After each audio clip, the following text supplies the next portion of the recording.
Tonight's Modern Men is powered by the Hero Initiative. Interested in becoming a hero? Go to heroinitiative.org to see how you can be a hero to comic creators in need.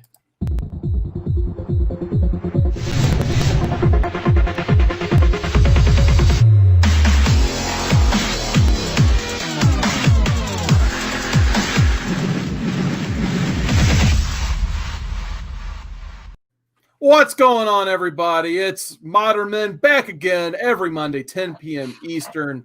Episode 36 already, man. Where is the time gone? I can't believe it. But, man, I'm going to get to my co-hosts here. Oh, my God, the beard is starting to, like, curl at the bottom a little bit. It's becoming even more sophisticated. Andy, how's that beard going tonight, man? It's just on autopilot now. Yeah, I think you're right. I mean, damn, I'm speechless.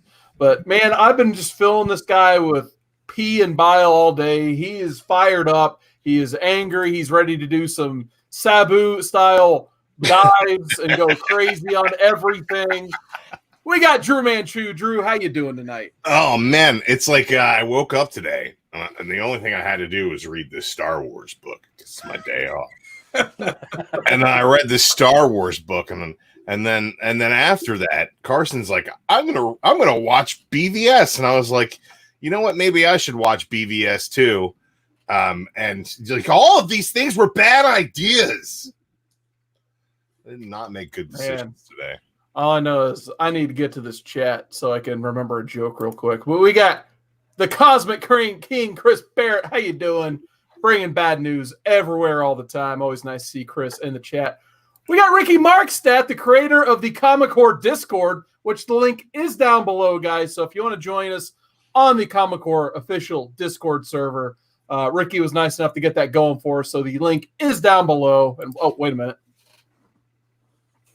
Oh, thank God he's not behind me looking. We got Perry. Wow, what a picture there. Perry's Comics, man. Perry's reacting. Dude, don't react to BVS. We'll get into more of that later. But I imagine his thumbnail will be like, or something like that. Stink face. So yeah, there's my one joke I was waiting on. And then of course we got my best friend in the whole wide world, the Stream Elements robot, or droid as we call him for the Star Wars episodes. But man, tonight we got a lot to cover, so we're just gonna keep rolling right into it. We're gonna roll into talking about 2016 and 2017 comic book movie releases.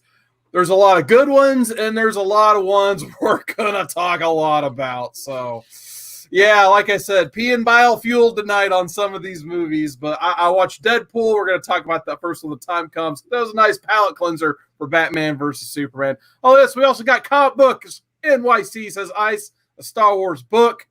Yeah, we got some fun stuff to say about Dark Empire. And then Barry says Spider-Man is tonight. Trust me, whichever Spider-Man it is probably better than BVS. So congratulations, Barry. The Amazing Spider-Man 2, and it's better than BVS. You're probably not wrong, but we'll save our opinions for a little bit. So Star Wars Dark Empire won our random randomizer we had last week as a part of our big special episode we had for Kingdom Come. Sometimes we have a special episode. We literally roll the dice instead of do the poll, which the poll's back this week, guys. It's all right. Yeah, it was interesting. The big shout out to Knights of Old. Of Golden Guys fame for selecting the read and hitting it on the randomizer. So I guess to give a little bit of background on Dark Empire, in the late 80s, Marvel had the rights to the Star Wars property, but it was around the time that Star Wars wasn't exactly the most profitable thing in the world. It was 1986. The sales were declining on the Star Wars comic book, and around issue 107, Marvel canceled the thing. Pretty much just leaving Star Wars dead in the water. I believe it was Archie Goodwin had proposed a story similar to Dark Empire. And eventually Dark Horse came, looked on the ground, saw some scraps, were like, cool, Star Wars, we'll pick that up. So 1991 brings us Star Wars Dark Empire with who Veach did the writing. Oh my God. Sorry. BVS, man, sucked the life out of me. So Tom Veach did the writing on this, and Cam Kennedy did the art. So I can't wait to talk about art. But anyway, this takes place after episode 6. So it's kind of like the first time ever you get a chance to see what happened after Return of the Jedi. You didn't really get to see that too much from the Marvel comics. So when Dark Horse picked it up, they kind of just joined the startup of the expanded universe going on, which they had the whole thing with, I think the Thrawn trilogy just kicked off as well over on, those regular book side. And Dark Horse decided to join in with Dark Empire. So considering this is the first Star Wars Dark Horse comic, and we really had no other reference material than the original trilogy, my question to you, Andy, is what did you think of 1991 Star Wars Dark Empire? Oh boy. I'm glad we read it. When that came up on the randomizer, I was excited. It's a Star Wars read I've never read. And I'm just all about taking in some Star Wars content lately. I don't know about you guys, but I'm really digging it. So when I went to pick this up, I'm like, this is going to be great. I felt like I was transported back into the 70s, though. To be honest with you guys. We got a lot to say about this. So if you want to keep rolling ahead, I'll hold back a little bit here. I don't plan on holding back at all. The art in this book is absolute bullshit. It's just this book is terrible. There are a couple of really good ideas throughout this story. I think it would have been a better story to source the sequel trilogy from than the Rey Skywalker, not a Skywalker bullshit they ended up going with. But at the same time, the art in this book is half-baked. Cam Kennedy does his own inks and his own colors. And you know what Cam Kennedy should never do? His own inks and his own colors. This book is muddied together. It's like anybody who's got a problem with like John Romita Jr. art, better not praise this thing, because like the people are very geometric. There's like lines that hint to where things should be that are never finished by the inks and the colors the way that they should be. Some of the depictions of the spaceships are highly detailed and awesome, and then like they blend right into the background and the action scene, so you can't really tell what's even going on with them. It's just a hodgepodge of bullshit. There's Han Solo's characterization's fine. Leia's characterization's fine. Luke does this really, really dumb thing where he's like, I'm going to give myself to the dark side so I can overcome the dark side. You dummy, that's not how it works. That's not how anybody has ever told you that this fucking thing works. So that's dumb. You get the return of Boba Fett, which is kind of cool, but they don't really even go into an explanation of how that happens. So that's underserved. Han Solo's got this buddy of his with like space herpes all over his goddamn mouth. And I have no idea what the hell is going on in this book half the time, because the art is so terrible. The lettering is also super sloppy, and words are like kind of squeezed into the bubbles.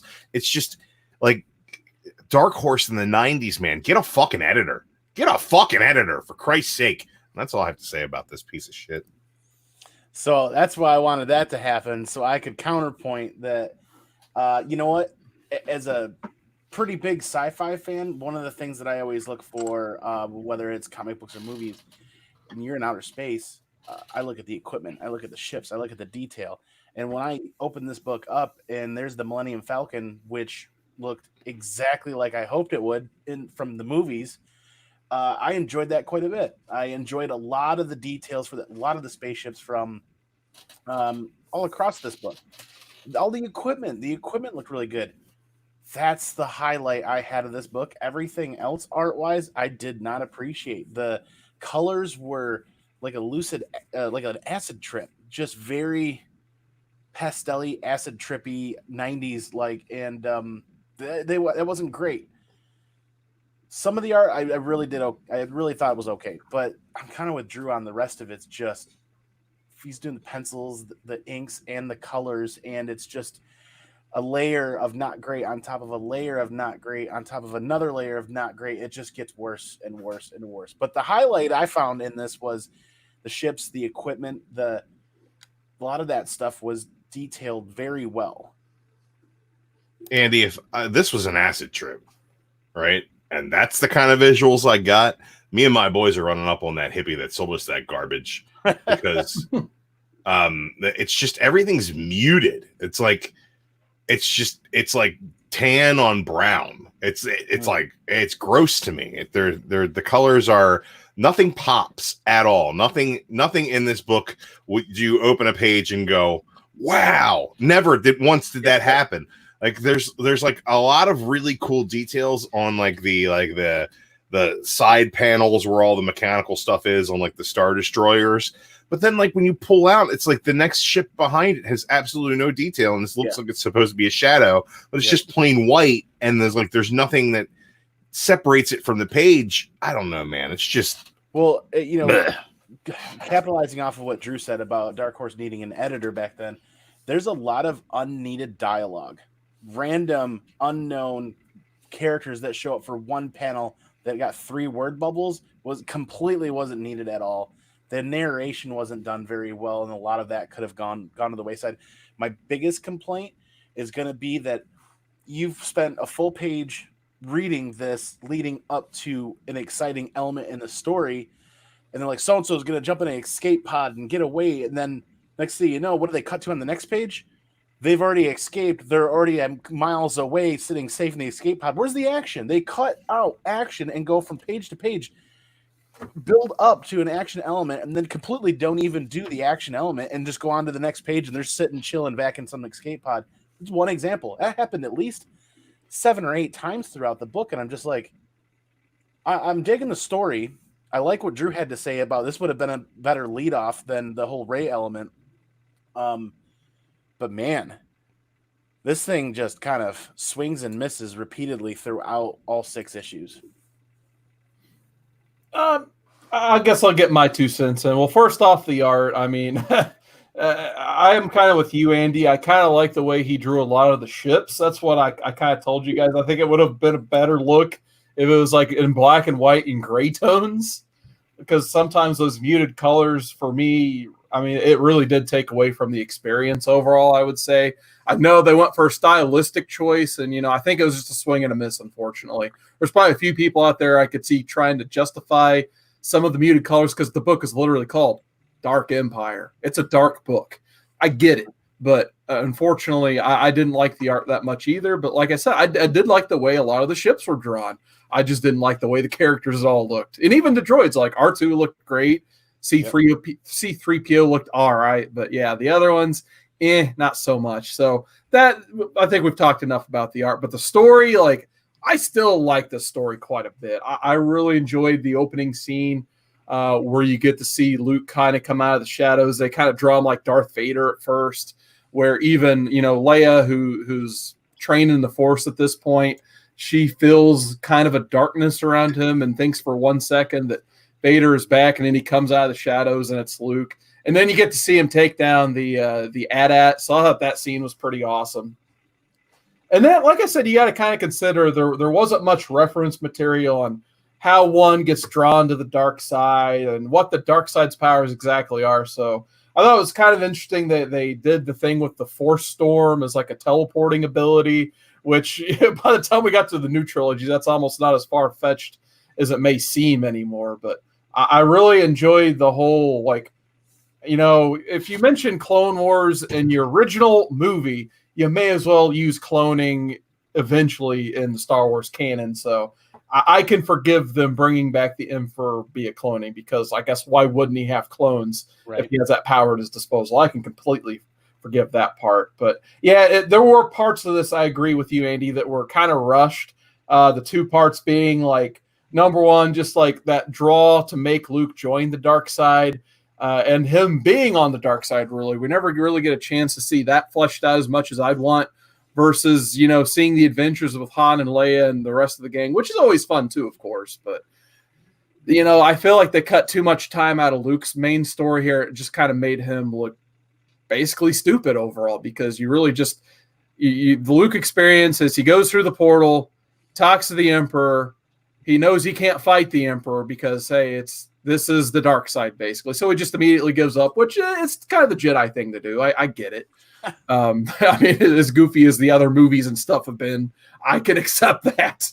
But you have that part, and then you don't see him for a while, and all of a sudden they're calling him Lord Skywalker, and he's like behind the scenes manipulating things already. So like, I don't know how much time has passed.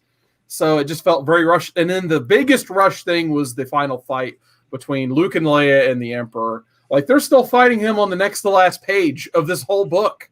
And, you know, of course, like, the payoff is in one page, and it doesn't feel like a payoff because they knew they had to lead into that sequel. So, like I said, it was kind of weird just the way they paced it. Like, they would have those scenes where, you know, Han's trying to talk to, you know, these other smugglers that he's worked with in the past to try to hitch that herpes face. Exactly. Yeah. I can't, like I said, I can't remember the guys. And they're like that. There's that ex-girlfriend character he had. I'm not sure if she comes back in any expanded stories or not. And, you know, they try to. I'll never know because I'm not reading any more of this. I would have just been happier if they used Lando and Wedge a little bit more. You get to see a decent amount of Lando and almost a cameo by Wedge. But I did like Lando getting a chance to, like, be in control of a whole army of Star Destroyers. I thought that was a lot of fun, too. There was that Neum Num cameo where Han's like, yeah. And then looks at Chewie. He's like, what was he saying? Yeah. And also, that's kind of a good joke. I did like they did do the thing where they knew they had to bring back Boba Fett because they wanted to use him in future books and stuff. But at the end of the day, he's still kind of a goof. Like, everyone thinks he's such a badass and this awesome character. But based on that fight in Return of the Jedi, I've never been a big fan of Boba Fett. So when he started fighting him again and, like, accidentally blew one of the Fetts off his platform into an abyss, I thought that was awesome. Oh, listen, Boba Fett was the start of the tradition, the well-honored Lucas tradition that we saw in Darth Maul and Captain Phasma, where the coolest-looking action figure and the coolest-looking person and costume and character design in the initial trailer is going to be a nobody who bites it in a totally cliche way. See, my friend in college, he used to call it being Lich Kinged because in Return of the King, Lord of the Rings, you had that, like, the most badass Nazul was, like, on a horse. He had a big, like, head of fire, basically. He had, like, this badass weapon. And he just gets stabbed in the face and runs away, basically. So every time, like, he also used that example when we were watching Batman Begins and in the theater. Scarecrow basically is in the same everything. He has he fear gassed everybody. He looks awesome, and he gets, like, tasered. And my buddy in the middle of the theater goes, "Yeah, he got Lich Kinged." So yeah, Boba Fetted, Lich Kinged, or Lich Kinged. Yeah, I completely understand that. But yeah, let's get back to the chat here. We got a lot of people hopping in. I want to say hi to. We got K Titus. What's going on? He says, unfortunately, Japan doesn't have Mandalorian. That's unfortunate. One day we'll get Mandalorian, my friend. Which, by the way, thanks for joining us. The person who picked this book, Knights of Old, is in the chat. He forgot to read it. Wow. But hey, he probably remembers it. Joke's on us, buddy. Joke's on us. Hey, thanks for picking it, Knights of Old. Actually, I did enjoy it. I'm completely honest. Ricky Marks, I know he loves him some Star Wars. He says Luke and Mary Jade had a better love story than Kylo Ren and Rey. Yeah, that's probably true, but I don't know any of that. But yeah, I could see that. We got Bear Island Comics. What's going on? He says, Andy, clearly not a fan of whatever we're talking about. No, I'm a fan. I'm just not of those points. And then here's Johnny. We got Johnny Boy in the chat. What's going on, Johnny? Nice to see you in the chat tonight. So yeah, I guess, you know, Dark Empire wasn't a hit with you guys. I didn't mind it too much. I don't really know what else we can say about this book that we're just like, Chris, go ahead. Chris Barrett made a good point. He talked about earlier how it's not canon, and not anymore. Not anymore. Yeah, I was asking if it was canon because then they talk about in the story where she had 2 children before. Yes, and then later on in the series, in the 4th or 5th book, we find out she's pregnant with a 3rd. Yeah, so like I said, I'm not a huge expert on the Star Wars expanded universe, so I think basically what kicked it off or what popularized it was the Thrawn trilogy of books written by Timothy Zahn. So they're actual books that were later adapted into comics by Dark Horse, like within the next 2 years of the publishing of this.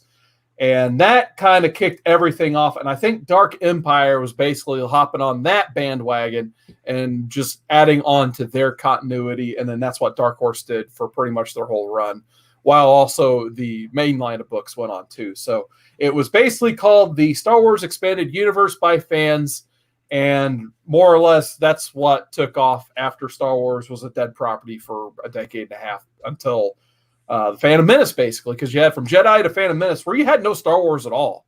I mean, you probably had like the Ewoks TV movie and that weird stuff, but no one really cared about that. So the only way to really do Star Wars was through this expanded universe stuff. So I believe the whole Mary Jade thing and the twins of Han and Leia were introduced in the Timothy Zahn stuff.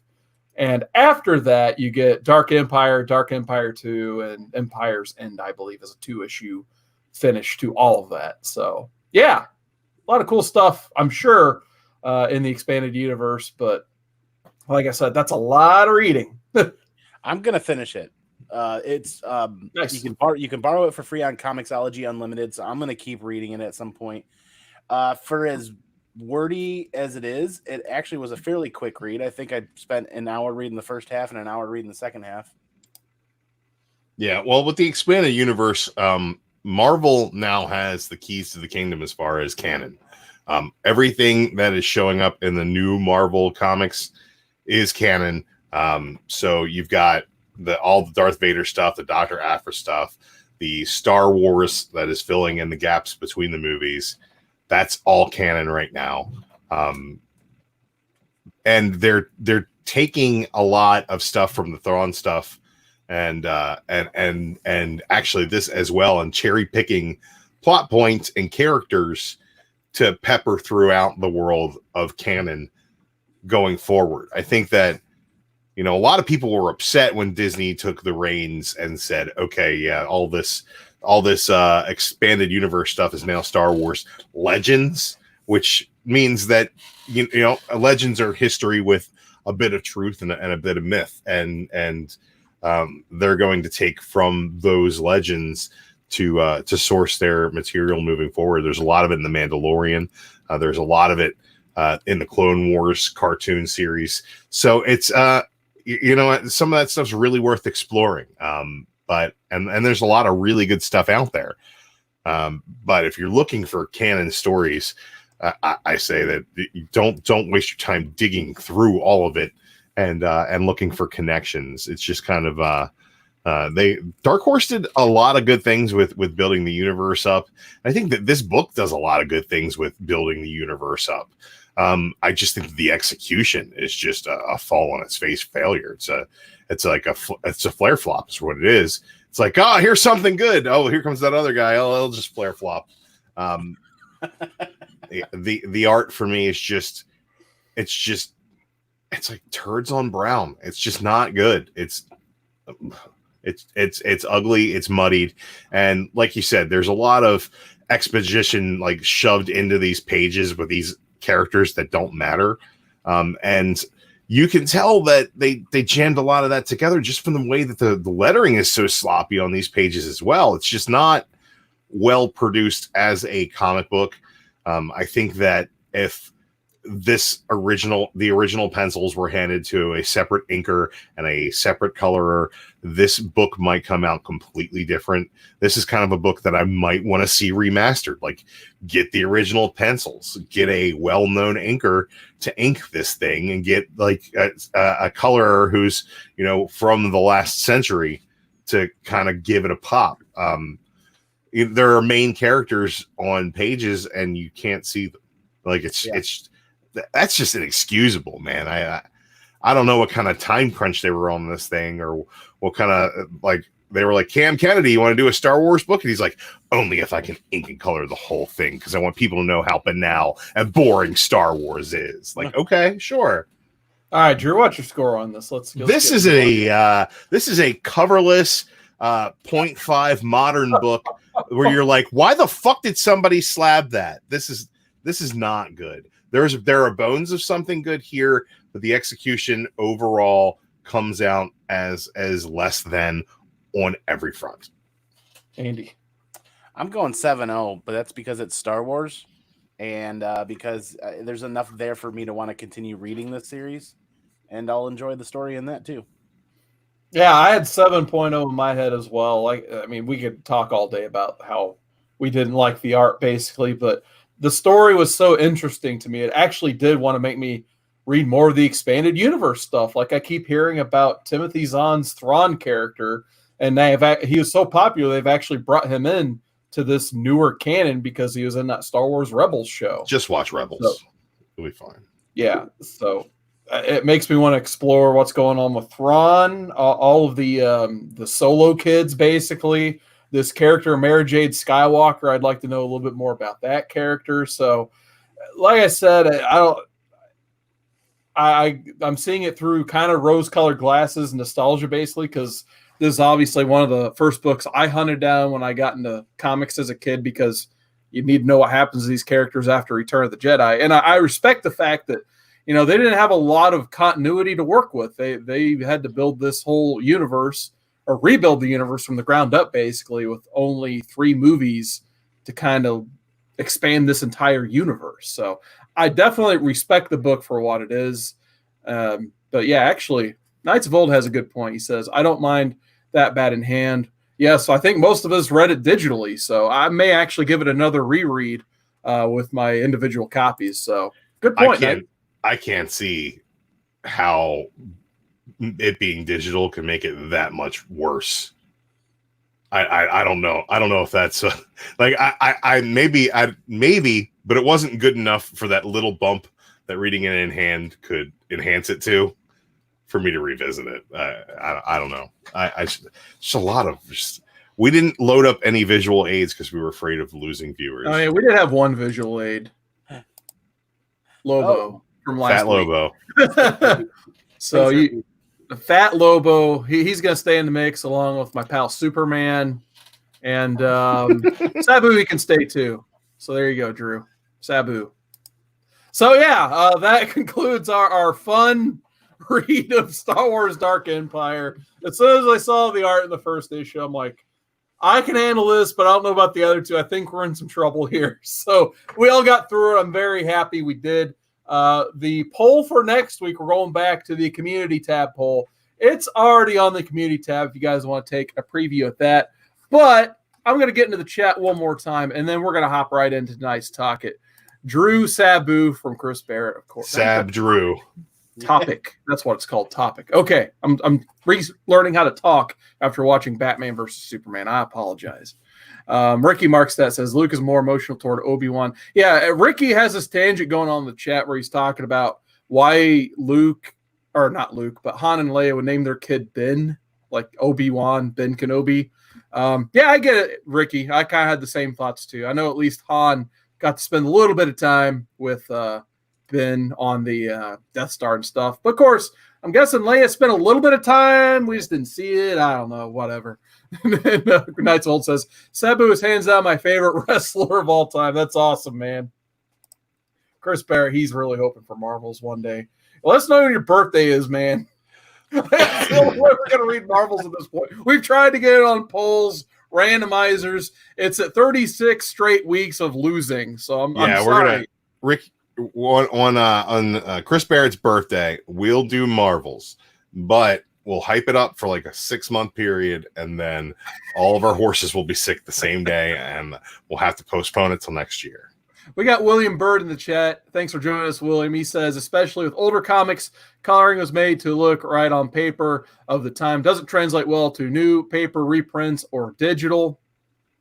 And Ricky with a great question. What is a Sabu? What is a Sabu? I love it. All right, so tonight we're going back to the movies. Even though the movies aren't open right now, we're going to pretend we're going to think back to some of the good old days and some of the headaches leaving the theater. So at last we left off, I believe it was the end of 2015. We were talking about a little movie called Avengers 2, Age of Ultron, and we had some fun reviewing that. And we remembered actually how good it was instead of how the critics didn't like it. But that was last episode. This is this episode. So we're going to start off on a good note. I thought we were going to start off with Batman, Superman. But before that, on Valentine's Day 2016, you got a nice little rom-com that came out. Deadpool. Andy, what do you think of Deadpool? I love it.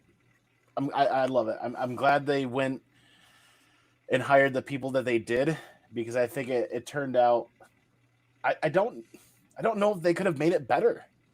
I enjoyed it quite a bit. I enjoyed it so much that we went to the theater a couple of different times to see it, and that's just not us. We normally go see one movie once and then go back to the movie theater maybe 2 more times in an entire year. That's one of the first ones that we went back and saw multiple times. I think Ryan Reynolds was perfect for this. I think his ability to weave comedy into certain situations where comedy doesn't normally belong is fantastic. I wish I would have watched it again before we did the show, because now I'm searching in my head for some of the key points that we really liked, but I loved it. I'm glad it got the score that it did. I wish I would have looked up the numbers. I'm not sure what it made, but that's probably one of the better films of that year, in my opinion. Drew? Yeah, great casting all around. I think the script was a little bit lacking when it came to a villain. I think the Francis deal kind of fell flat in the end, but it wasn't really about that as much as it was about his relationship and the fun that we had along the way. I think that the way that they told this story, with an unreliable narrator being Deadpool himself, and the way he jumped back and forth through time while sustaining trauma in the present, was a really good way to link it all together. And it's a formula that they've tried a couple times. Other movies have tried to copy and have failed.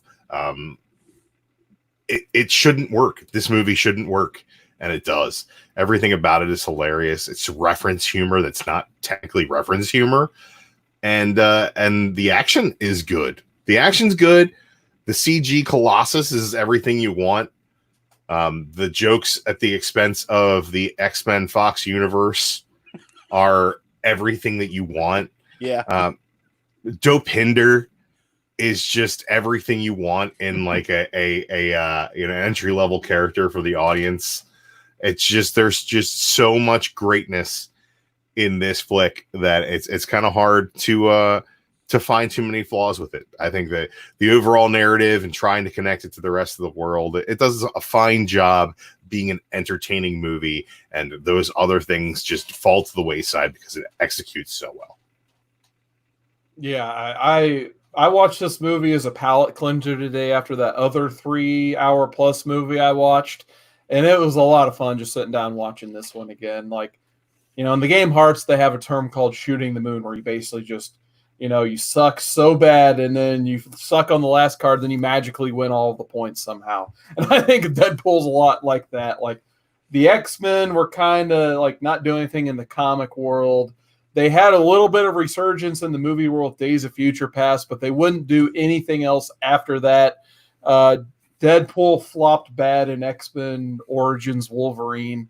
So the fact that they would have somebody at that studio decide, like, we need to revisit Deadpool as a property and maybe give him a rated R movie. Like, I don't understand how that conversation happened, but it's great it did. Oh, Ryan Reynolds actually leaked the test footage. You don't remember? That's what happened. Is Ryan Reynolds leaked the test footage. They were like, I can't believe you did that. People were like, I can't believe you're not making this movie. And they were like, well, I guess we'll make it now. Because that's how Fox works. I don't know, man. Like, the fact that movie was in development hell for forever, because he was linked to Deadpool when he showed up as Wade Wilson in the Wolverine Origins movie. So that's, I mean, that was forever. Yeah, absolutely. I like that comment. I want to highlight that real quick. Okay. What's up, Simple Man, from the Facebook side of things? What's going on, man? Yeah, we're leaking out Simple Man's government name because he's commenting on Facebook. So, no. So breaking kayfabe. Big 2 huge thumbs up for Deadpool. Once again, movie that, like you said, shouldn't have worked. Had a little bit of story pacing issues, but I think it works because Deadpool, basically, it's all over the place. That's where it should be. But that brings us to our next movie. So the following March brought us the next installment of the DC Extended Whatever universe. Batman versus Superman, Dawn of Justice. You want to take it from here, Drew? This movie is an visually appealing, epic depiction of what would happen if somebody didn't know what Batman and Superman were all about at their core, folks. This is the worst Lois Lane you will ever get in any form ever. This is the worst villain you'll ever get in any movie, including that glow-in-the-dark Doctor Doom thing from Fan Four Stick. This is Doomsday without bone spurs. Like, what? He has electricity. This is Lex Luthor, but not in any way, shape, or form. This fancy dress parties and good-looking cars pulling away from fancy dress parties in like 3 different scenes. This is, mommy drama. I'm gonna kill you. Why? Because I hate you. But our moms have. Well, then we're best friends. Let's do karate in the garage. This is What? This is mind-numbing. This is mind-numbing. It's so well produced for such a piece of shit. It's just like all sizzle, no steak. It's like somebody put like grill marks and a fine herb butter on a turd. It's just it's fucking awful. I don't. Zack Snyder has this visual language that he speaks in where he tries to use these metaphors, and it's just like it just doesn't land.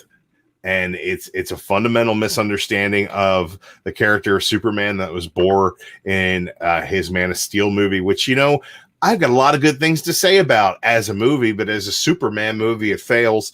And I think that he just kind of doubled down on that. And he's like, well, you know who we can have come in and fight Superman? Batman, who's another guy that I have no idea what he's all about, what his character traits are, what motivates him.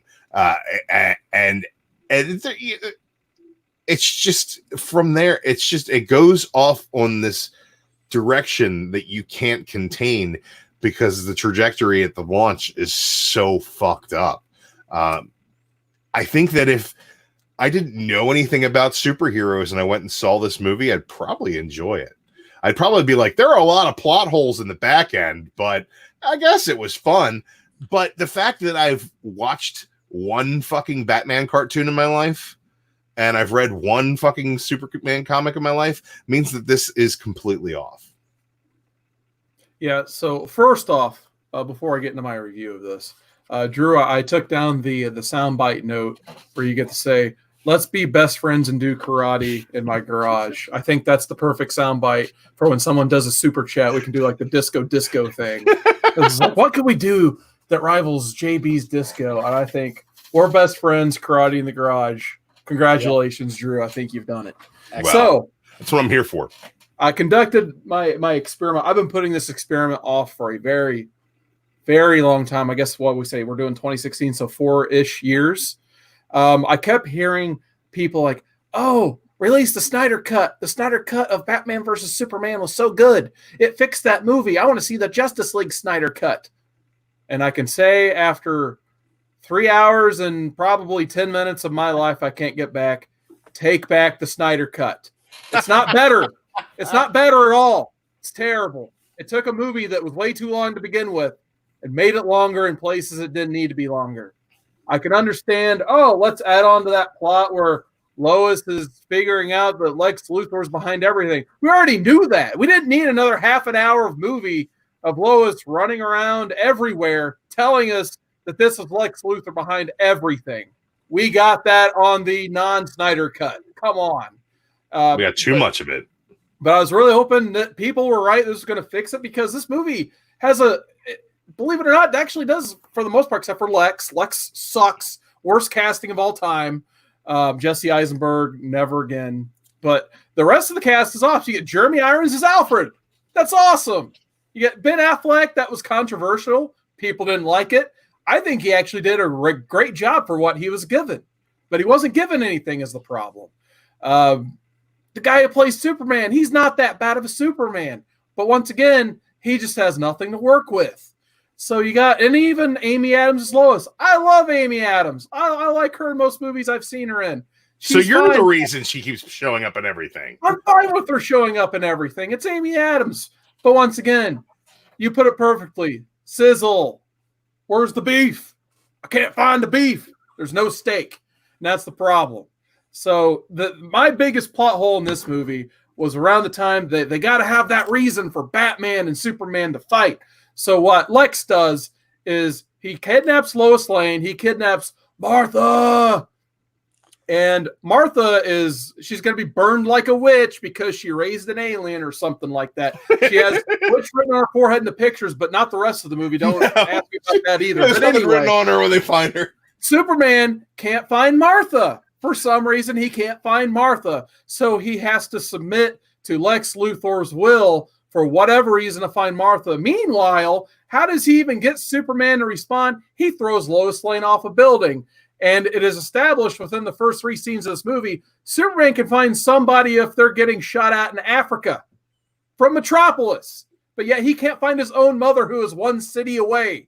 He needs to fight Batman for some reason because another lunatic Batman says he has to. It makes no sense.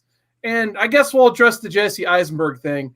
I guess he watched Batman Forever and was like, oh, that's Lex Luthor. I love that guy. And he was just watching Jim Carrey as the Riddler, and that's what he did for 3 hours or what felt like 12 hours. Every time he's on screen, it made me gag. That's a shoot. Like, I could not take this movie. The Snyder Cut made it worse. Whenever we get to the Justice League, I'm just saying, no Snyder Cut for me. No, I'm done. Andy, what are your thoughts on Batman versus Superman? I have none, because after your guys' reactions, this is exactly why I never bothered to take the time to go see the movie or watch it, because everybody pretty much has somewhat similar, although not maybe as detailed reactions. It's just not a great movie, not worth spending the time on. So I didn't. I developed this theory today that if they would have followed this movie up without shaving Jesse Eisenberg's head, but with going with a plot that he was actually a clone of the actual Luthor, that came out wrong. That would have been kind of cool. And they could have gone into like a Connor Kent kind of thing instead of the resurrection they did in Justice League, which ended up being fucking terrible. They could have done this Connor Kent thing and then had the actual Superman just kind of show back up the way that he did in comics. It could have happened. It could have been good. But with the way that they started, there's no way that was going to end gently. All right, well, first off, before we have our nice, awesome palate cleanser of a movie here, I want to get into the chat because we got some people chatting about Batman versus Superman. So Knights of Old says, is this the one where Superman's dad suggested Clark not to save someone? Terrible. That was Man of Steel. That's what started this whole thing of the Snyder movie. In this one, his mom says, you don't owe those humans anything. Yeah. We got Downright Nerdy Podcast. What's going on, DNP? Man, this guy has been doing some awesome shows lately. He ate a 10-patty In-N-Out burger on a show yesterday, and it was as amazing as it sounds. Go check out his channel. And he says, Martha is Batman's kryptonite. Yeah, you're not wrong there. Martha, gone too soon, says Chris Barrett. Ricky Marks that says, Martha, say Martha so Batman can be your best friend. You're not wrong. Oh, man. And William Bird says Zack Snyder did a great job with Watchmen, but doesn't understand heroes should be heroic in the DC. Yeah, my theory on this one is he wanted to write a Batman movie where Superman was the bad guy, and it just turned. Oh yeah, by the way, guys, Wonder Woman was in this movie for no reason. And my favorite part of the movie was Hans Zimmer. That's it. Hans Zimmer, I'll give a thumbs up. That's the only person I liked. Wonder Woman, but she didn't need to be there. Snyder did this commentary, this live commentary for this movie. When the COVID-19 crisis started, he was like, oh, I wouldn't do something, try to get my Snyder Cut released. And it ended up working out for him. So good for him and his business acumen. But during that initial commentary, he said that they also had pictures of her as Diana of Themyscira in the Civil War because they didn't know where they were going to set the movie for Wonder Woman yet.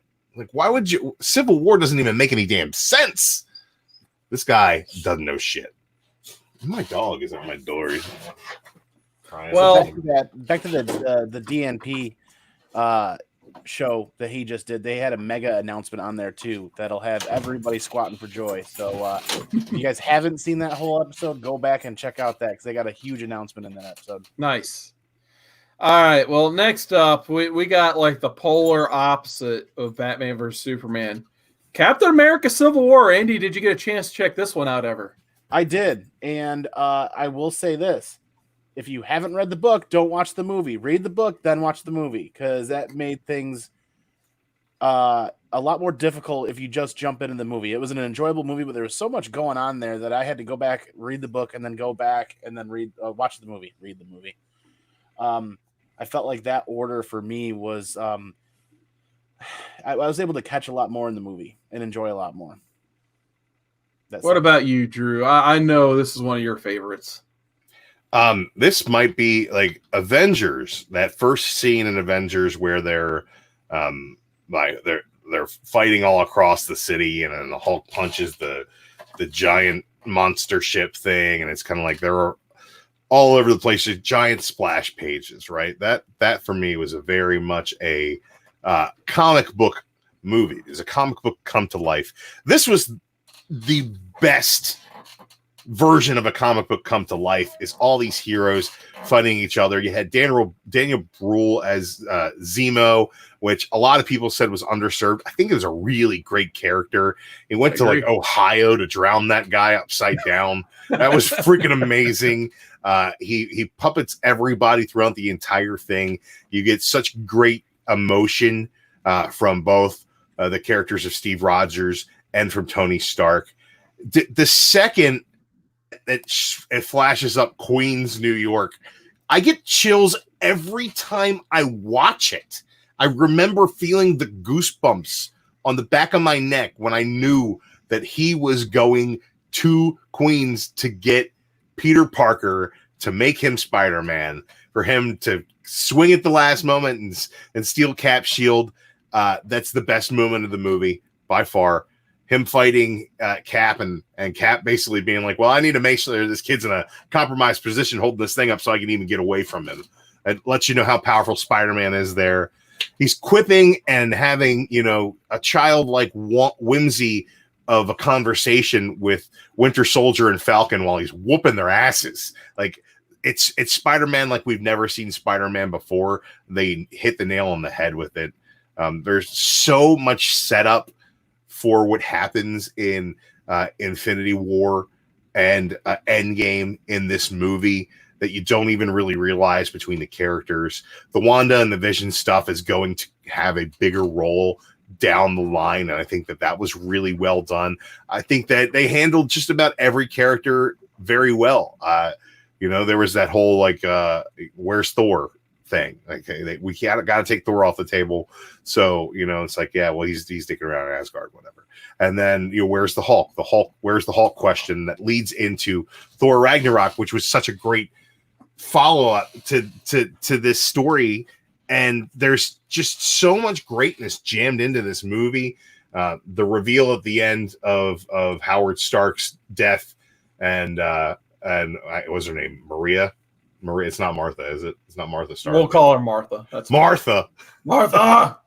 And at no point at the end of this movie where they both realize that they were wrong, do they decide to be best friends and do karate in the garage? Because that's not how it really works. That's not how humanity works. It's a great movie. I highly suggest. I think it's probably the most rewatchable of all the MCU movies, in my opinion.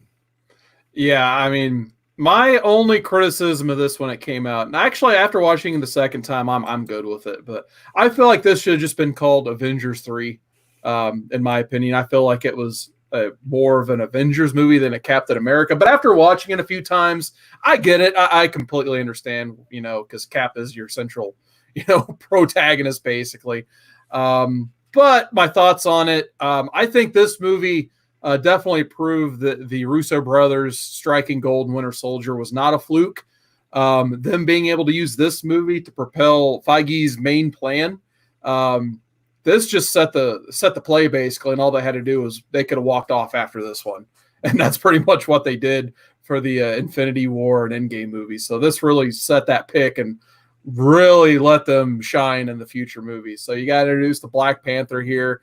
They got the Sony rights from Spider-Man, or Sony rights back from Spider-Man. My God, Batman vs. Superman is taking a toll on my brain. I apologize. Dyslexia, apologize. They got Spider-Man back. Yay. That's what I'm trying to say. But they got Spidey. It was absolutely amazing seeing, Tony Stark go recruit him. I could watch a whole movie of just Robert Downey Jr. and Marissa Tomei in New York City. That'd probably be a charming film and fun. But yeah, I mean, not much negative I can say about this one. However, the next one, X-Men Apocalypse. Drew, what are your thoughts on X-Men Apocalypse? Here's where people are going to look at me like I'm crazy. I think X-Men Apocalypse is better than the previous movie. I think it's better than Days of Futures Past. I think that they botch Apocalypse in a big way. But we finally get the X-Men acting like X-Men, fighting like X-Men. We get Magneto showing his power on a large scale. It's basically the payoff for all the setup of the past two movies. It's like the things that I didn't get out of Days of Futures Past that I wanted, I got in this movie. And the things that I wanted out of First Class, I got in this movie. You finally get, Jubilee and the kids going around being kids. The Quicksilver, this one is great as it is in the previous movie, but you still get one. So I'm saying that if you're going to watch one of these X-Men reboots after First Class, this is the one to watch. They kind of do Storm dirty a little bit. Archangel's done dirty a little bit, but at least you get him in there. At least you get a screen-accurate Psylocke. She might not have anything to do, but she does cut a car in half with her psychic sword, and she looks like freaking Psylocke. So, I mean, it's better than the other trash that they're putting out. That being said, it's still trash. Andy, did you get a chance to see this one? I don't know what I was doing in 2016, but this definitely flew well under my radar, and I didn't even hear about it hitting theaters. Haven't watched it yet. Just from what Drew's been saying, I should. As an X-Men fan, I do need to watch this. Whether it's going to be good or bad, I don't know. For me, it's just something I do need to watch. Yeah, for me, I think this was one of the weakest ones of the new batch, basically. I really dug First Class. We've talked about that previously. And I think Days of Future Past was like should have been the fun conclusion to all of the X-Men movies, in my opinion. But then this movie came out, and you just saw Jennifer Lawrence get a little bit more creative control and be more Jennifer Lawrence-y for some reason, which took away from the experience. Olivia Munn as Psylocke looked good in the costume, but no dialogue, because no dialogue for whatever reason. She was just learning to act basically at that point. So there was that. Oscar Isaac as Apocalypse was vastly disappointing. I would have liked to see a lot more Apocalypse in a freaking movie called Apocalypse. I wish he would have just had like original characters from the comics as his Four Horsemen instead of recruiting X-Men as Four Horsemen, because I even did that better in my opinion. And the cartoon X-Men Evolution, I enjoyed it in that more. And then they it's like they remembered halfway through, like, oh yeah, Xavier's supposed to be bald at some point. Just have his hair fall out randomly. So then they did that. So that was kind of a big distraction when that happened. So classic power transfer hair removal. Yes. So yeah, for me, definitely middle ground. Didn't really get. I enjoyed seeing Jubilee, like Drew said. That was fun seeing them as '90s kids in the mall. But once again, they didn't age at all. The other characters from First Class. Fassbender does next to nothing in this. He still hops sides for no reason. So Magneto was disappointing in this as well. So I'll just solo the next one. We'll keep moving on. Ninja Turtles 2, Out from the Shadows. Haven't seen it yet. What a disappointment this was. I was the other one, I thought it was okay for what it was. The CG's terrible. No one likes the nose turtles and all that stuff. But it still had some heartfelt moments, especially like the elevator ride in the first one was a lot of fun, where they just start like freestyling and, banging on the shells for, percussion and that stuff. But In this one, you get Stephen Amell. Like, I think he's literally on a cell phone playing Casey Jones in this one. The dude from Arrested Development, Vern. I don't know. Like, it's just amazing how funny someone can be in one show and how unfunny someone can be in a movie. Like, it's crazy how just this, like, you can really see how writing benefits this guy as an actor. Oh my God. Well, comedy all happens in the edit bay in a movie. Exactly. And then this one, I felt rushed compared to even the last one. So yeah, there was just no heart and soul in this one. So that's all I'm going to say about it. Kind of like but our next one did win an Oscar. It is an Oscar winner. Suicide Squad. Drew, go. I just want to know if anybody can tell me who shot down the helicopter. They're in their secret mission, right? They're in the secret mission. They get shot down by things that, like, there's nobody shooting at anybody. They get shot down, and then they're in this war with these putties, and then there's some sort of throwaway line about Killer Croc wanting to watch BET. I don't understand what this movie was supposed to be. I think that the best review I've ever heard of this movie comes from a guy who does he's a big channel on YouTube, Movie Bob, right? And he said that this is a radio edit of a Kid Rock cover of an Iggy Pop song. It is like, it's not Hot Topic. It's the stuff in Sears that they sell that's kind of like the Hot Topic stuff. It's not, it tries so hard to be edgy, but it's a commercial. Like, this movie has like no reason to be. Oof. Oh boy. What? Is that the Snyder cut of Suicide Squad? No, that's just the actual Suicide Squad. They're going to do a show? Oh, boy. So I guess my quick thoughts on Suicide Squad. It was worth it just to see Margot Robbie as Harley Quinn. She did phenomenal in this. I knew she was going to do great based on her work in Wolf of Wall Street. Unfortunately, the advertising does it no favors when they show basically every scene she's in the trailer. Cardinal mistake. There was no reason to go see this movie otherwise. Will Smith, he did all right, but who cares about Deadshot? Will Smith played Will Smith. Yeah, exactly. He's only good when he plays Will Smith. He didn't play Deadshot at all. He wasn't Floyd Lawton. He was just Will Smith with a Deadshot gun. So, I mean, Will Smith's always enjoyable in my opinion, but I mean, at the same time, Will Smith is Deadshot. You're just like, huh? So weird casting there, but exactly. I want to get spicy about that right there. The casting is the sole reason why I never bothered to spend any movie or any money on this movie ever. Yeah, Jared Leto as the Joker. What? Jared Leto as the Joker, scumbag. in retrospect, is not even that bad. This movie is just that bad. I think there's probably things that he did that got cut from this movie that make his Joker more understandable. It's not good, but everything that's bad about it is from a production standpoint. It's not from his portrayal. Well, that's just one small portion. Oh God. That's just one small portion. I mean, Jared Leto is the Joker. I didn't dig it at all. Margot Robbie, nope, not at all. Nope. I don't. You can hate me all you want. Absolutely not. We'll not watch that movie because of her playing that role. And then Will Smith as Deadshot. Just why? I mean, just who casted this? I mean, it's just a little bit after a little bit that adds up, and then the production being as bad as it is, absolutely never going to touch this movie in my life. Yeah, I can't recommend not touching this more. Doctor Strange is next up. Andy, did you get a chance to check out Doctor Strange? Yeah, this was probably, I know I said Deadpool was probably my favorite movie of the year, but Doctor Strange came in and wrapped up 2016. We loved it a lot.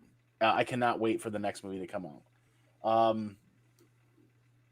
I'm missing a lot of details. It's been a while since I've seen it, but I remember that being one of our favorites. What you got, Drew? I was actually just looking at the chat. Thank you for pulling that up. Will Smith is now like Nicolas Cage or Arnold Schwarzenegger. Yeah. I disagree. I think Will Smith is a lot like Arnold Schwarzenegger, not like Nicolas Cage. Because Nicolas Cage is either the greatest actor in the world or the worst actor in the world. He is never anything in It really depends, not even in the role or the movie, but scene to scene, line to line. He could be awesome and awful all at the same time. And that is the magic of Nicolas Cage. We'll have to do a Nicolas Cage episode at some point. Doctor Strange, though, if Civil War was the setup for all these characters and their motivations to moving forward, Doctor Strange was a note to the audience. Okay, but it's going to get a little weird. And I think that the resounding response was, yeah, we're cool if it gets weird. Doctor Strange, again, suffers from having that lack of a villain presence.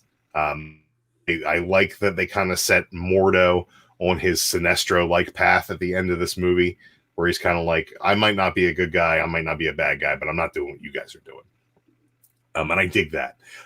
But the Calcias or whatever his name was, kind of wasted. And Dormammu, while a huge threat, kind of easily handled with a clever Doctor Who-like ending to that movie. And I didn't necessarily not like that. And I think the fact that we got a different third act from this movie was kind of a breath of fresh air, in my opinion. But I like the fact that we opened up the multiverse, that we're moving to this realm of possibility. We're adding magic in, and it's becoming a part of the recipe for the Marvel Cinematic Universe. Yeah, for me, I thought Doctor Strange, I'm not going to say it's a bad movie. I thought it was just average. Like I watched it when it hit theaters, and I don't think I've ever actually wanted to sit through it again, like on Netflix or, on digital or anything like that. I watched it once. I thought it was okay. I never really wanted to revisit it. Like I remember, like Rachel McAdams was in this movie. Why was she in this movie? She did nothing in this movie. Like, I mean, she was hot, but yeah, she always looks great. She's Rachel McAdams, but she did like just nothing for this movie. Most of the side characters, actually, I mean, they were introduced, which is great. Hopefully they'll get their spotlight in a Doctor Strange too. But like I said, I enjoyed Doctor Strange more in the Avengers movies he was in than his own movie. So that's just kind of the way I put it. But we're going to keep rolling here right into 2017. So March 3rd, 2017 brings us Logan. So Andy, did you watch Logan yet? Yep. What'd you think? I did. Should we get the tissues out? Yeah, I don't know. I'm torn. I loved it, but I think there were a number of things that are wrong with it, and Drew's going to tell us a lot about that. I will. He's got a much better memory than I do. Yeah, I think it's right where it's at that rating of that 8.1. I think I'm fair with that. God, I wish I would have watched this. We got to watch. I got to spend time watching these lists before we do a movie review episode. I really do. Yeah, for me, I'll go before Drew. Like Logan, it was a phenomenally done movie. It really was. But my God, was this movie depressing. I left the theater and was driving home. I felt like a family member died when I was driving all the way back. Like the way they kind of do Xavier dirty. He gets buried on the side of the road. I thought the whole kind of like Wolverine dying with his heart in his hand, as they alluded to in the previous Wolverine movie, that was kind of cool, I thought. But just to see Wolverine and, Prof X in this sad shape, it was just depressing to me. It was really awesome seeing X-23 being introduced, of course. But yeah, and then just, I mean, my biggest nitpick of this movie is, like, I guess it's just a representation of the whole Fox X-Men universe. It was so convoluted and messy. They just said, F continuity. We're just going to make a good movie. So that's what they did. But like I said, too depressing for me to ever want to revisit, but I respect it. This movie is absolutely amazing. There is one blemish on this movie, and that's that we get Wolverine fighting a clone of Wolverine.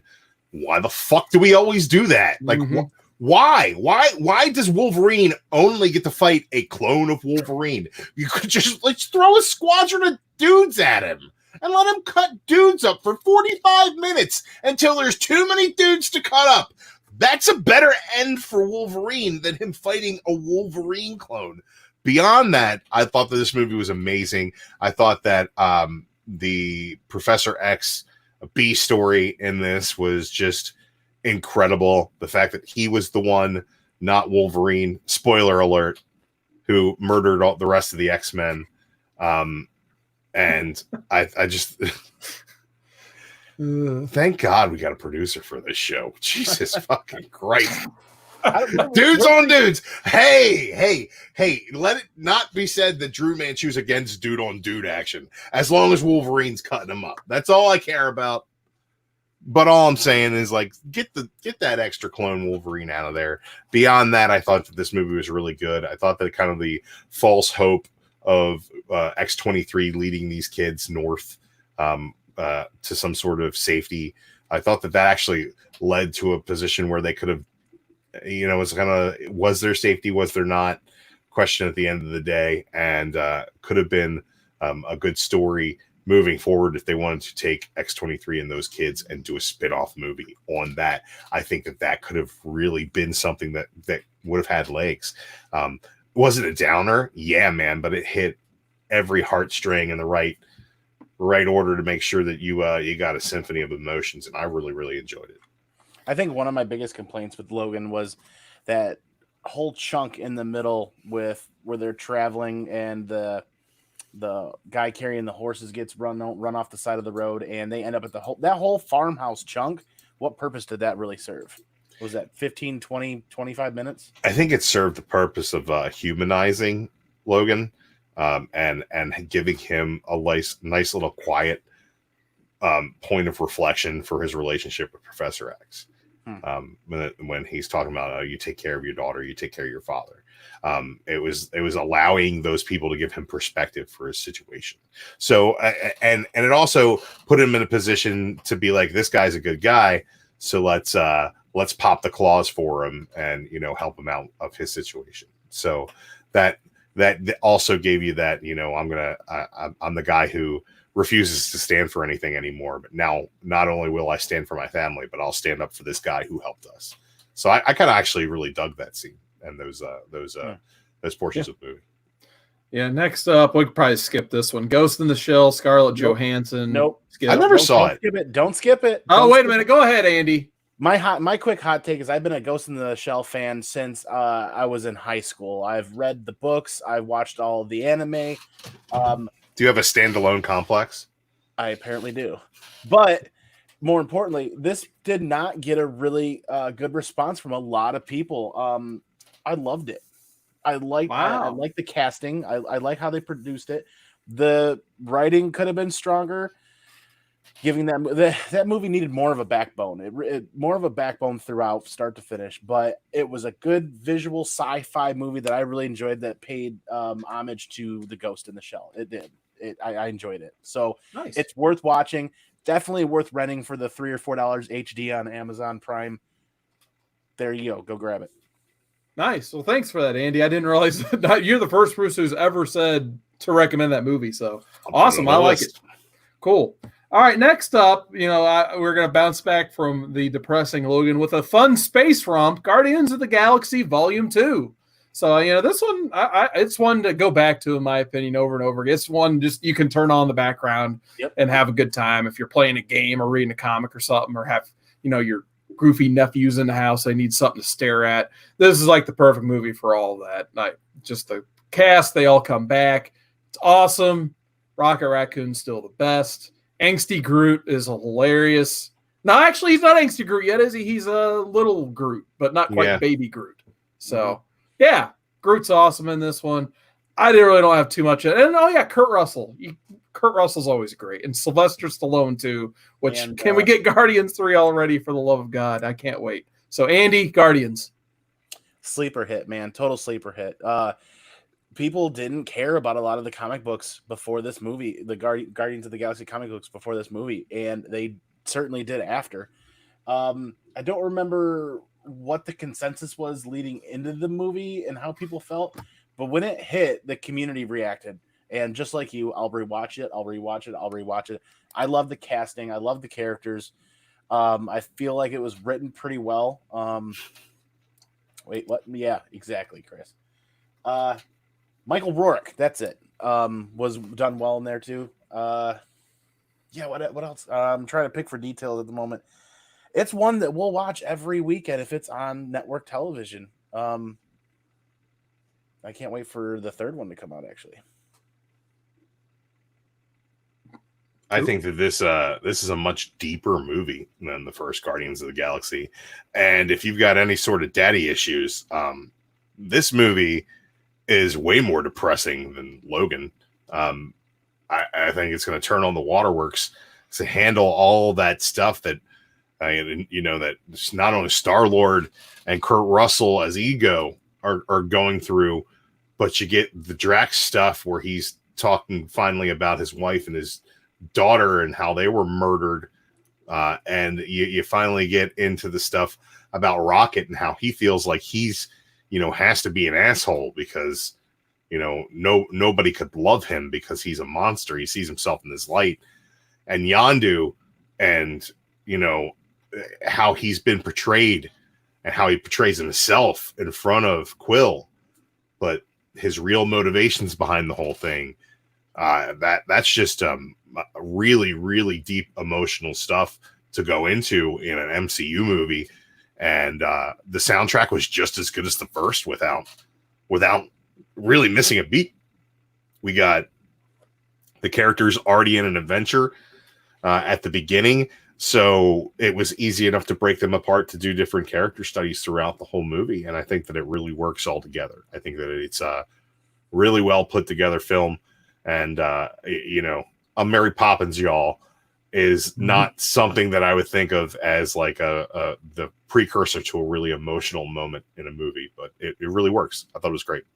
I definitely flip-flopped the first one and the second one in my head, but yeah, agreed. All right, Drew, this is going to be the part where I give you the spotlight because I need to grab a refill. So I'm going to give you the spotlight and I'm going to tell you the movie. Okay. Wonder Woman, go. Wow, Wonder Woman does a fantastic job of setting up characters and world and just setting, and everything is just like pitch perfect for like the first half of this movie. And then she comes out of that trench and she's like beating up soldiers and tanks and taking on the army, as like a one-woman army, a wonderful woman, a Wonder Woman army. And she does a great job with that. And then they go to this like, spy movie mode. Let's go to a fancy dance thing. And then the second half of this movie is a piece of shit. It's really fucking awful.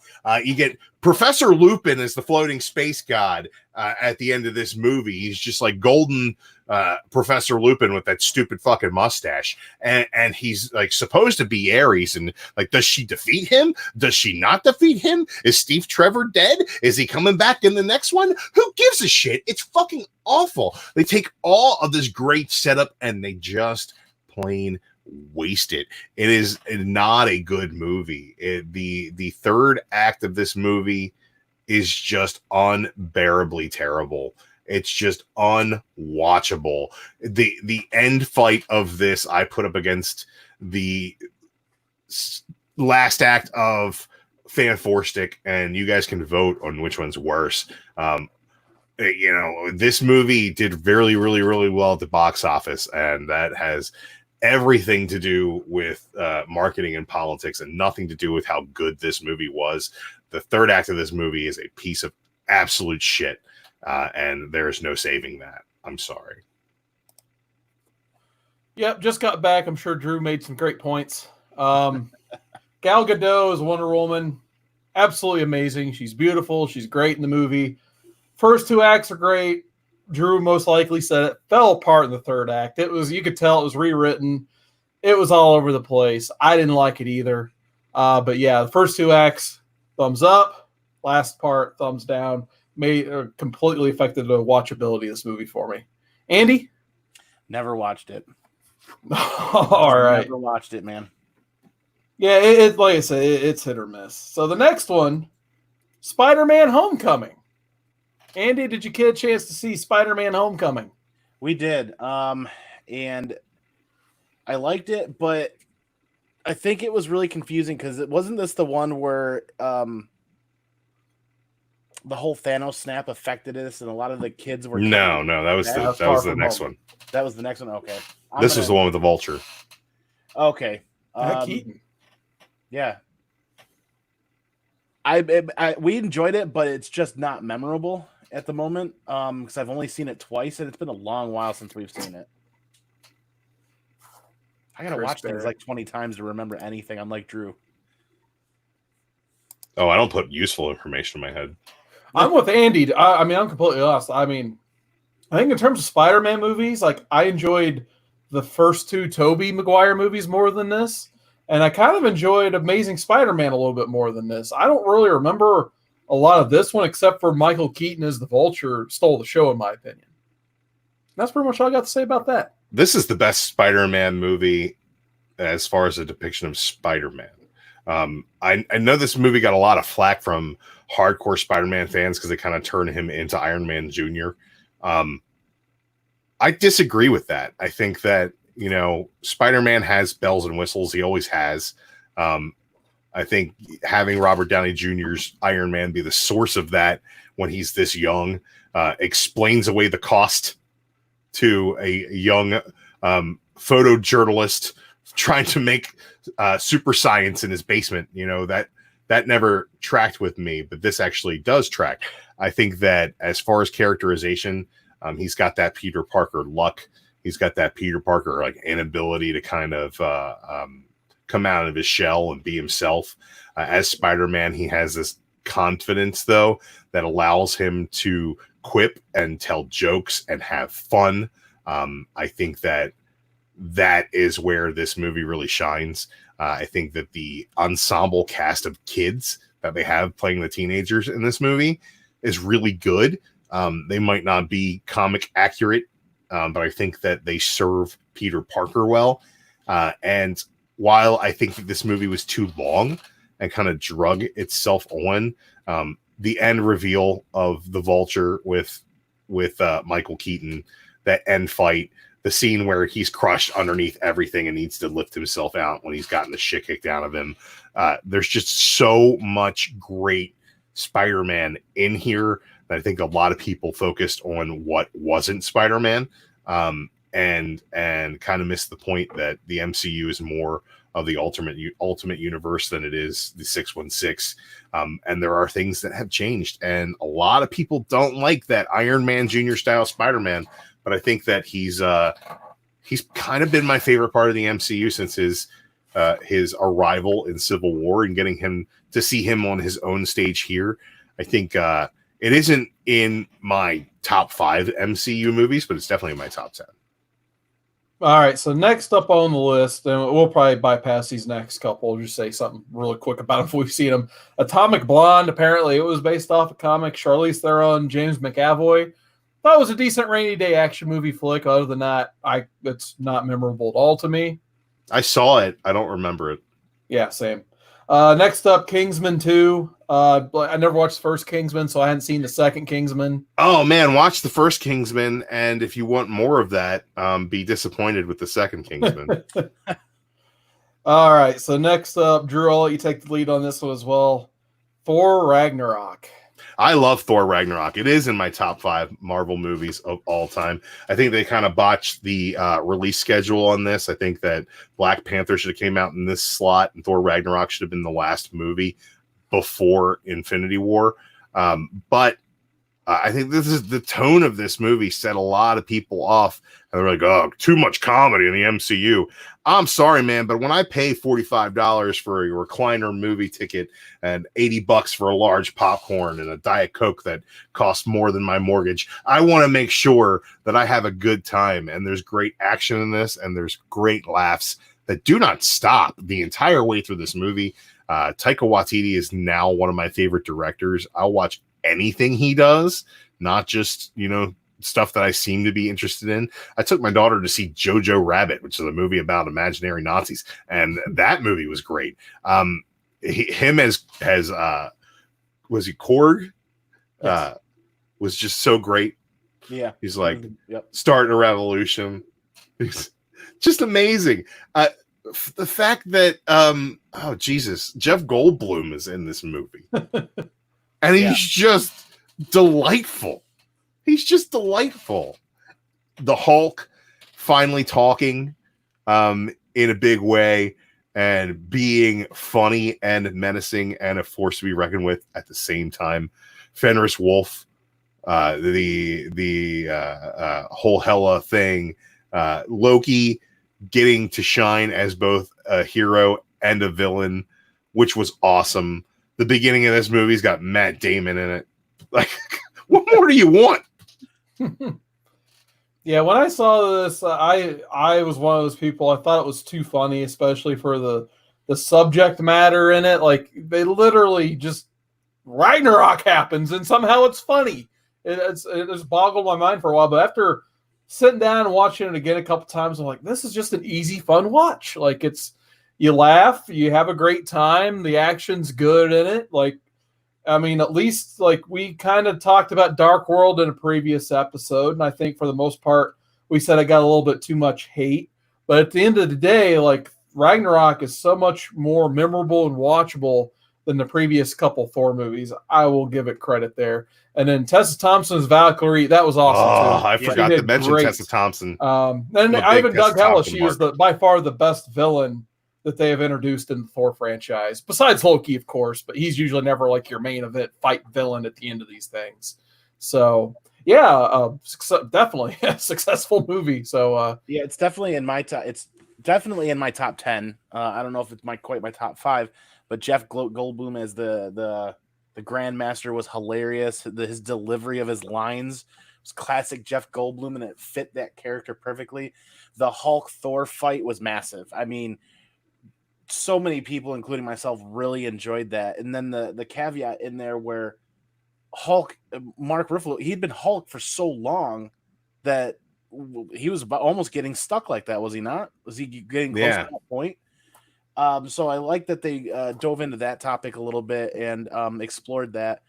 But that fight scene, that was it. And Thor getting a haircut and looking like a warrior instead of long-haired Thor was a nice transition, actually, that I feel like modernizes the character a little bit more, in my opinion. And a hilarious Stan Lee cameo. Yes. This is the beginning of my love affair with that. I mean, she doesn't know about it yet, but with Tessa Thompson. Yeah, she's on the list, man. She's going on the slideshow. That's all I'm saying. All right, so we have one more movie to talk about tonight, and it's a tough one to get through. And I know it's toward the end of the episode. We're probably going to be here for a little bit longer. Justice League. Who wants to start? I can't wait for the Snyder Cut. My horse is sick. Oh, all right, I'm on out of here. I never watched it. So Andy never watched it. Good on you, Andy. I have tried to give this movie credit. I think when I watched it at the theater, I forced myself to have a good time, and I think I slowly convinced myself that I did. But then after it came out on home video, I watched it again, and I realized that this is like one of the biggest train wrecks. Like they followed one train wreck with a bigger train wreck somehow. And they did this, like Zack Snyder was initially the director, and there are conflicting stories. One said he got fired. The other one, he stepped away from the project. I guess something happened to his daughter, if I remember correctly. I didn't look up the details, so they're iffy to me right now. But nonetheless, Zack Snyder and Warner Brothers separated ways in the middle of production. So they're like, well, Joss Whedon did great on Avengers. He'll be able to salvage this project. And I guess when he got there, they gave him no more money. They gave him the same script. He just probably took a pen and like crossed things out, wrote in his own lines of dialogue, and handed it right back to him. And I've never seen a movie this messy where you can sit down and watch it and tell where there's one director and then have it clear as day where the next director did the next scene. It's such a mess.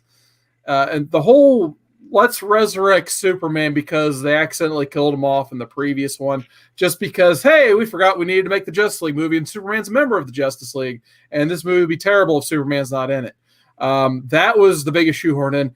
If you're going to make a Justice League movie, who are they going to fight? Darkseid, of course. Let's put him up against Darkseid. No, like, I don't even remember what the character's name is. I've deleted him from my memory. Steppenwolf. Thank you, Drew. I will delete that from my memory about a week from now. Steppenwolf. So our producer is showing us something here. You mean to say Jason Todd, when asked which Rob was dead, David Ayer said Jason was dead in Suicide Squad. No, Dick Grayson, says Zack Snyder. Yeah, well, he doesn't know. Okay. So no one knows anything at Warner Brothers. So once again, going to how much of a mess Warner Brothers film production is. I mean, this is just the prime example of let's try to do 20 things in one movie and not do one of them right. And it resulted in the actor who plays the Superman, Cavill stepped away from Warner Brothers, but Affleck, once again, solid Batman, was never given the time of day. He walked away, meaning pretty much all those people they casted to be characters in Gotham, like J.K. Simmons as Commissioner Gordon, would have been awesome. He got like maybe 30 seconds of time, and now they're done with him because now they're recasting Batman around the guy from the vampire movie that no one likes. Robert Pattinson. But the new Gordon's supposed to be the dude from Westworld, which is cool. That's great. Yeah, I like J.K. Simmons as well. So, but Jeremy Irons is Alfred. He's getting recast too. He did great. He's getting recast though because Ben Affleck had to walk away, and I can't say that I blame him. So now you're conflicted, and we'll talk about this in our next installment, where you have all these profitable, great franchises that have somehow spurned up around this, but they don't know what to do with them because their A franchise has suffered damage beyond repair. Anything to add, Drew? Yeah, it all starts with the trajectory at launch, and Man of Steel was wrong.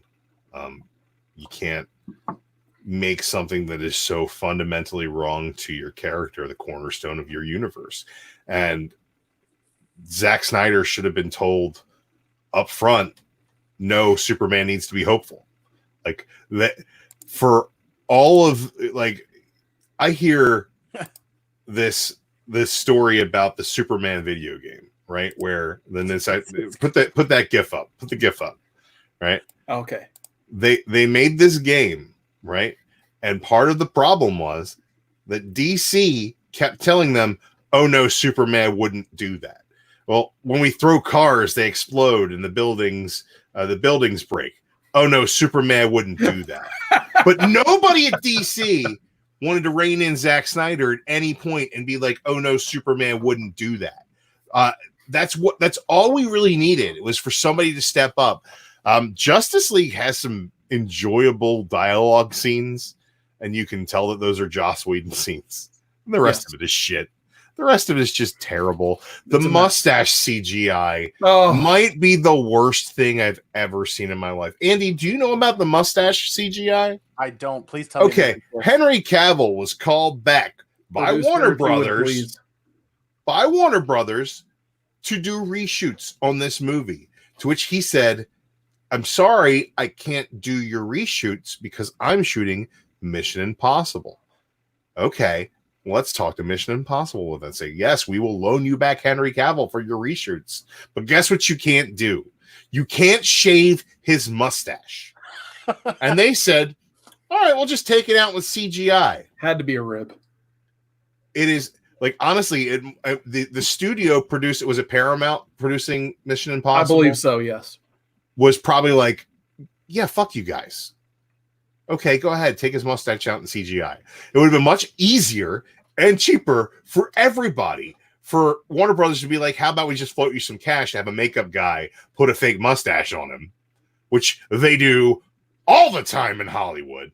No, we're going to take this cutting edge technology to erase a mustache from this guy with CGI. And every time they do a close up of his face, he's got this weird wiggly lip thing going on. And it's the worst CGI in the history of cinema. It's just really bad. It's laughably bad at this point. There's so much about this movie that didn't need to be. Ezra Miller should not be an actor in anything. Ever.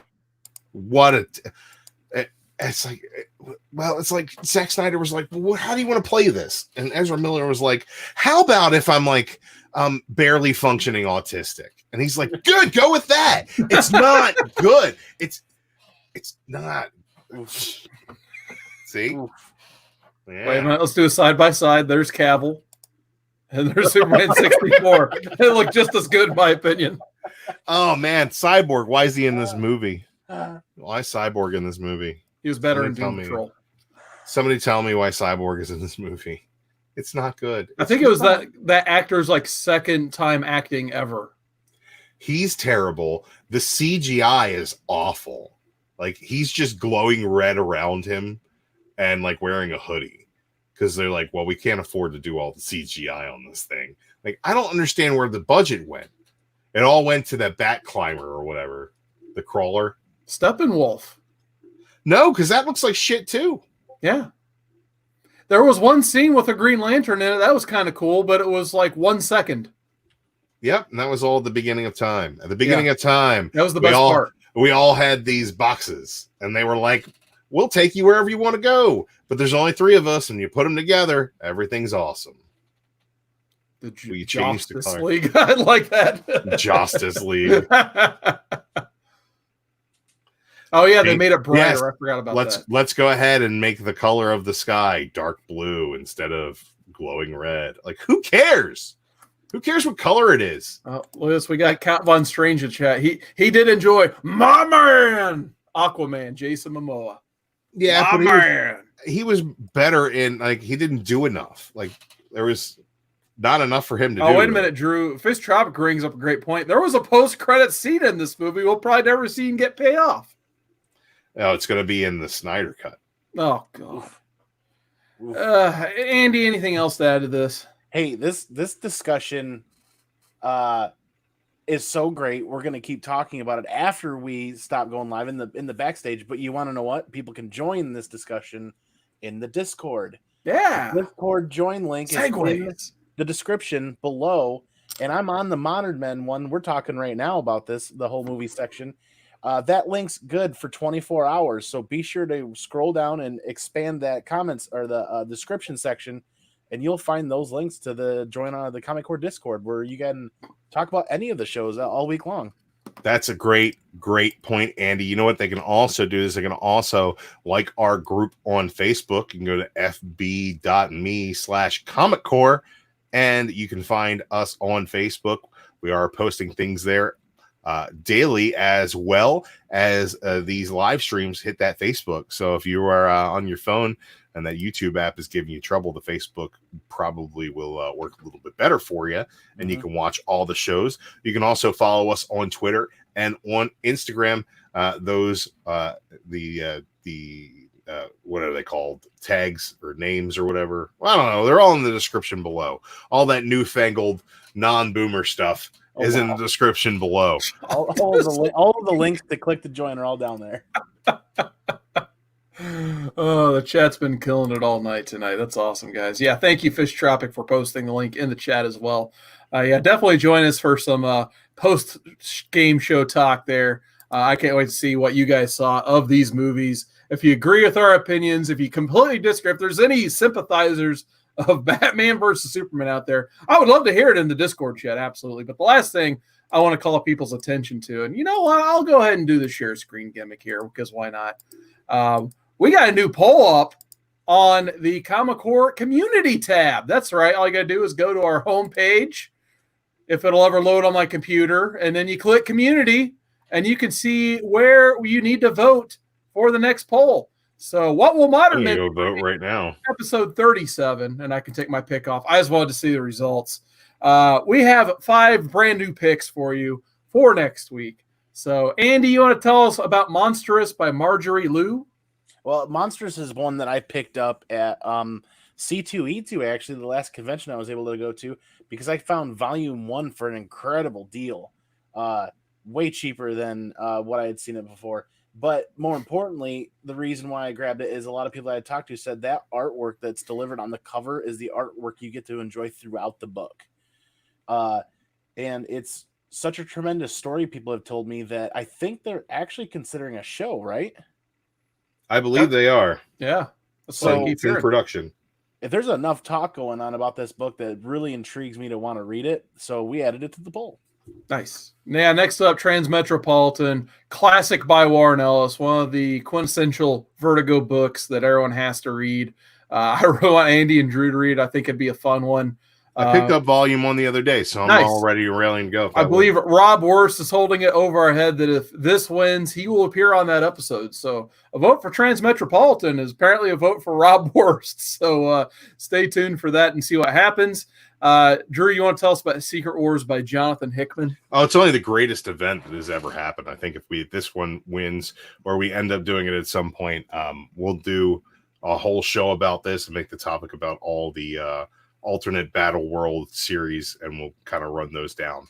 And I think that would be a good one to do, man. Hickman's Secret Wars is a really fun Doctor Doom Reed Richards story that kind of folds in the entire Marvel universe in one way or another, and has a lot of really great Easter eggs, great Assad Ribic art. Fantastic stuff. We got another secret for you. That Secret Invasion by Brian Michael Bendis, the Skrull invasion of the Marvel Universe, told in 8 issues of fun crossover action. So I recently actually just reread that one. I didn't mind it, but it didn't hold up as well as something like Civil War House of M, in my opinion, but still a good read. And then the last one I just threw on, Sex Criminals by Matt Fraction and Chip Zdarsky. I hear this book is absolutely hilarious and off the wall. For some reason, I have acquired the hardcover of it and wouldn't mind reading it. So have any of you guys checked out Sex Criminals? I have not. I have not read that before, no. I'm looking forward to it, though. So all you guys got to do, go to the community tab right here on the Comic Core homepage, and you can put in your vote for whatever you want. So it looks like, minus my vote, there are 8 votes in. You might Monstrous and Transmetropolitan are tied up, but they're only ahead by 1 vote. Or 2 votes, sorry. Hit reload on that. Gotcha. I think there's more votes. I'm going to vote right now. All right, we're up to 12 votes. Let's see what's in the lead now. All right, Transmetropolitan is in the lead, guys. So awesome. Keep those votes coming in. If you guys have any questions how to vote, you can definitely go to the Discord or put them in the comments of this video once we are finished up. But I'll stop sharing the screen now. Andy, where can people find you in the world of the internet? Hey, you guys can all find me here every Monday night, 10 p.m. Eastern, for Modern Men, where we love to read comic books, right? And every week, you guys can find me here on Thursday on the Comic Core for Andy Given Thursdays, where I'm just coming up with some topics that sound pretty interesting and putting a panel of people together that are passionate about those topics. And you guys can find me on my channel occasionally, tinkering around with edited content and working to learn how to grade comic books better. I've started a grading vlog, and I'm getting ready to do a couple more episodes probably tomorrow for that. And you guys can find me on Sunday nights on the Downright Nerdy podcast channel or the Bored and Annoyed podcast channel, where we've started a show called Downright Annoyed with ComicManAndy, because they have been pretty annoyed with me. But this past weekend, we read Sandman Volume 1. So that's on the Bored and Annoyed channel if you guys want to watch that. And you guys can find me on the Pinkies Out podcast on Anchor.com or AnchorFM.com. We're planning what's going to be our greatest comeback after this whole COVID situation. We haven't been able to do an episode in months. It includes a campground. It includes a fire pit. It includes a massive RV and about an 8-year vertical of a beer that reigns in at 20%. Yeah. It's going to be a rough ride. That sounds like alcohol poisoning. What about you, Drew? Where can people find you? You guys can find me around. Interact with that Comic Core social media. I'm part of the team handling things over there, so you can find me on the Instagram, on the Twitters. You can find me, myself, DruManchu Comics on Twitter, and check out all those links down below.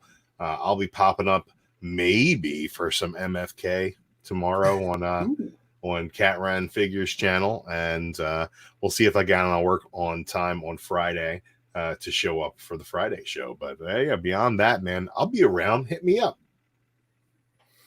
Well, you guys can find me with my best friends doing karate in my garage on Instagram, YouTube, Twitter. Seawater19 is all you gotta search. I'm on all those mediums. Tomorrow I'll probably be doing a Tuesday night live stream at some point, typically around 7 p.m. Eastern. I got a lot of pickups the show. May hit the road tomorrow to see what else I can find before then. Mike and I also recently recorded Comics of the Atom Animal Man Part 2. So Animal Man, as we expected, gets a lot weirder in the second round. So tune in for that if you guys like Grant Morrison's Animal Man.